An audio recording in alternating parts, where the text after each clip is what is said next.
Hey everyone, welcome back to our channel. Qualcomm next flagship processor, Snapdragon 8 Gen 4 has appeared on Geekbench.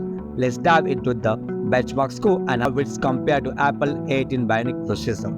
The Snapdragon 8 Gen 4 scored 2884 points in a single core and 8840 points in a multi-core test. How does it compare to the iPhone 15 Pro Max with the A17 Pro? Apple scored 3400 points in a single core and 8200 points in a multi-core test. Can the Snapdragon 8 Gen 4 catch up?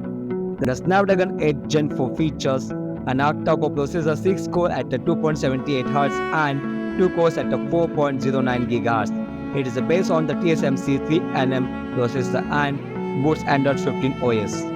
The Snapdragon 8 Gen 4 shows promising results, but can it beat Apple A18 processor? Share your thoughts in the comment below and don't forget to like and subscribe for more videos. Thanks for watching.